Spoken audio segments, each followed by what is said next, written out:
सबसे पहले आप टेस्टिंग ऑफ हाइपोथेसिस की डेफिनेशन नोट कर लें, वो इस स्लाइड पे अवेलेबल नहीं है। आपको जो बुक मैंने लगवाई थी उसका chapter number 16 first page second line पे से इसकी डेफिनेशन स्टार्ट होती है। It is a procedure which enable us to decide on the basis of the information obtained from sample data whether to accept or reject a statement or assumption about the value of the population parameter। इसका मतलब ये है कि अगर कोई assumption या statement population parameter के बारे में है और उसको हम सैंपल की बुनियाद पर एक्सेप्ट या रिजेक्ट करते हैं तो इस सारे प्रोसीजर को टेस्टिंग ऑफ हाइपोथेसिस कहते हैं।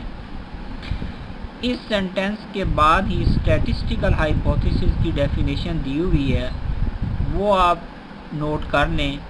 Such a statement or assumption which may or may not be true is called statistical hypothesis।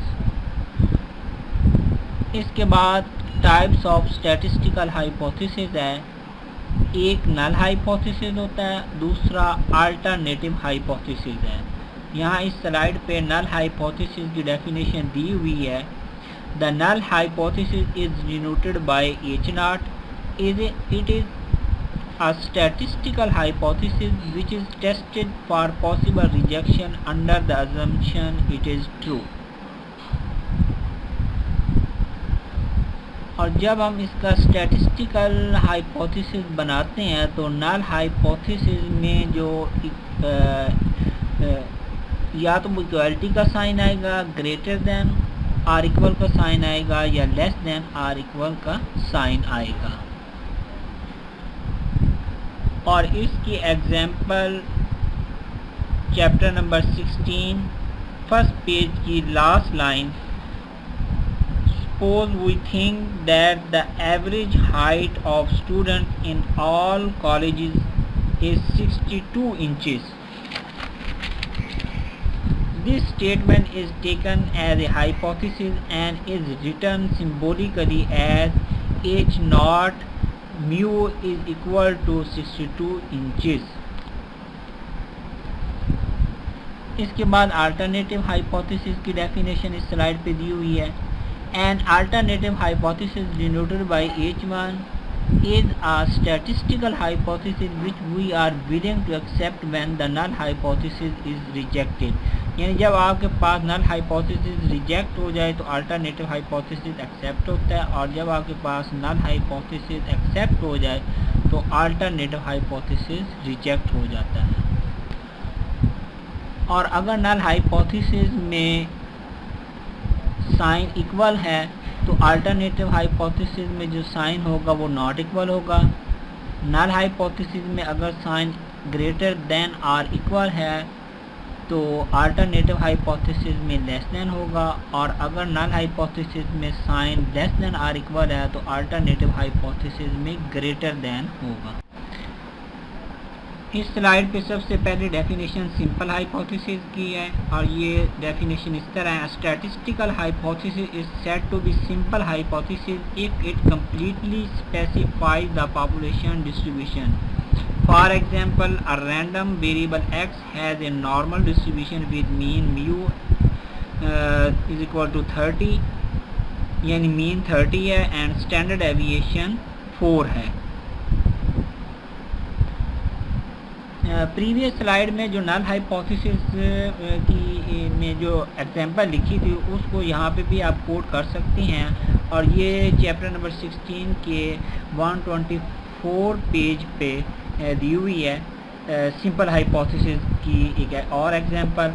If the height of the college students are normally distributed with variance 4, the hypothesis that its mean is 62 inches, that is H0 mu is 62, we have stated a simple hypothesis as the mean and variance together specify a normal distribution completely। इसके बाद composite hypothesis की definition है, A statistical hypothesis is said to be composite hypothesis if it does not completely specify the population distribution. For example, a random variable x has normally distributed with mean 30 and standard deviation sigma greater than 4. इसी तरह college students की height की भी आप example coat कर सकते हैं कि अगर कॉलेज के स्टूडेंट की हाइट वो 62 इंचेस है, लेकिन उसके अंदर जो वेरिएशन है वो ग्रेटर दैन 4 इंचेस की है। तो ये वाली एग्जांपल आपके पेज नंबर जो है वो 124 पे अवेलेबल है, वहाँ से आप लोगों ने नोट कर लेनी है। इसके बाद टेस्ट स्टैटिस्टिक की डेफिनेशन है, यहाँ पे तीसरी डेफिनेशन जस्ट लिखा व्हाट इज स्टैटिस्टिक्स, इसको आप करेक्ट कर लें, what is test statistic. The test statistic is a sample statistic which provide a base for deciding whether or not null hypothesis should be rejected, कि जो आपने null hypothesis बनाया होता है उसको एक्सेप्ट या रिजेक्ट करने के लिए हमें टेस्ट स्टैटिस्टिक्स एक बेस प्रोवाइड करता है, जिसकी बुनियाद पे हम हाइपोथेसिस को रिजेक्ट या एक्सेप्ट करते हैं। तो कॉमनली जो टेस्ट स्टैटिस्टिक्स यूज़ होते हैं वो G test, T test, chi square test and F test. G test, T test and chi square test के हम नेक्स्ट लेक्चर में इन टेस्ट को करेंगे। एफ टेस्ट की भी हम कोशिश करेंगे कि लास्ट 1 या 2 लेक्चर इस पे दूँ। इसके बाद रिजेक्शन रीजन की डेफिनेशन है, अ क्रिटिकल रीजन या rejection region specifies a set of values of the test statistic for which null hypothesis is rejected. और इसके बाद है नॉन रिजेक्शन रीजन, इसको आप एक्सेप्टेंस रीजन भी कह सकते हैं। अ नॉन रिजेक्शन रीजन और acceptance region specifies a set of values of the test statistic for which the null hypothesis is not rejected. इसके बाद आप 2 डेफिनेशन को छोड़ दें तो सेकंड ला जो डेफिनेशन है what is two tail test, और उसके बाद है what is one tail test. Two tail test की डेफिनेशन है, if the critical region is located equally in both tails of the sampling distribution of test statistic it is called two tail test. और one tail test की definition है, if the critical region is located in only one tail of the sampling distribution of test statistic it is called one tail test. Null hypothesis में जब आपका sign जो होगा equal, greater than or equal, less than or equal, तो ये 3 तरह के null hypothesis हो सकते हैं। अगर तो आपके पास नल हाइपोथेसिस में इक्वल का साइन है और अल्टरनेटिव में नॉट इक्वल का साइन है तो इसमें टू टेल टेस्ट अप्लाई होगा। और अगर नल हाइपोथेसिस में ग्रेटर देन आर इक्वल और अल्टरनेटिव हाइपोथेसिस में less than or equal less than है तो फिर आपके पास वन टेल टेस्ट होगा। और अगर आपके पास नल हाइपोथेसिस में लेस देन आर इक्वल है और अल्टरनेटिव में ग्रेटर देन है तो आपके पास फिर भी वन टेल टेस्ट होगा।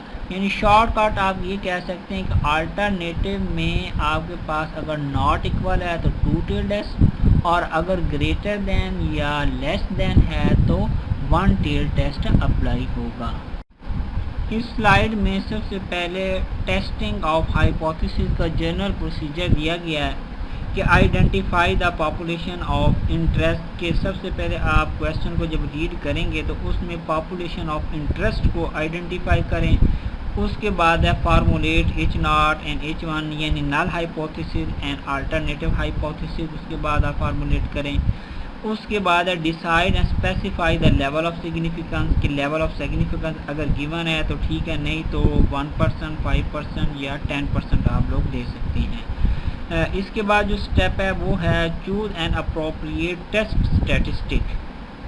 और इसके बाद जो स्टेप है वो है give the critical value, define critical region और सी एक्सप्लेन द डिसीजन। यानी ये जो क्रिटिकल रीजन का जो स्टेप होता है उसके अंदर ये सारी चीज़ें आ जाती हैं। और इसके बाद जो स्टेप है वो मेक द कंक्लूजन, इसके बाद आपने कंक्लूजन देना है। और उसके बाद लास्ट जो डिसीजन है वो make decision and conclusion if required. और क्लास में भी मैंने आप लोगों को बेसिकली 6 स्टेप्स लिखाए थे, वो भी यही है कि फर्स्ट स्टेप है null hypothesis and alternative hypothesis, second step है level of significance, third step है टेस्ट स्टैटिस्टिक और फोर्थ स्टेप है कंप्यूटेशन। यहाँ पे उसने टेस्ट स्टैटिस्टिक और कंप्यूटेशन वाले पोर्शन को कंबाइन कर दिया है, तो अगर आप लोग अलग अलग रख लेंगे तो वो ज़्यादा बेहतर है। और फिफ्थ स्टेप है क्रिटिकल रीजन, और जो सिक्स्थ लास्ट स्टेप है वो है जो क्रिटिकल रीजन में आप लोगों ने टेबल की वैल्यू और टेस्ट स्टैटिस्टिक की वैल्यू को कंपेयर करके जो रिज़ल्ट आना है वो फाइनली सिक्स स्टेप में आप लोगों ने कंक्लूजन लिखना है।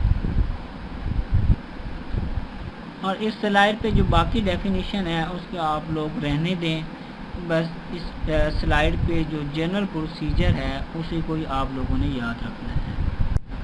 पीछे हमने type 1 error and type 2 error की डेफिनेशन हमने डिस्कस की थी, यहाँ उनकी कुछ एग्जांपल दी हुई हैं। टाइप 1 एरर की जो डेफिनेशन थी वो थी rejection of the true null hypothesis is called a type 1 error.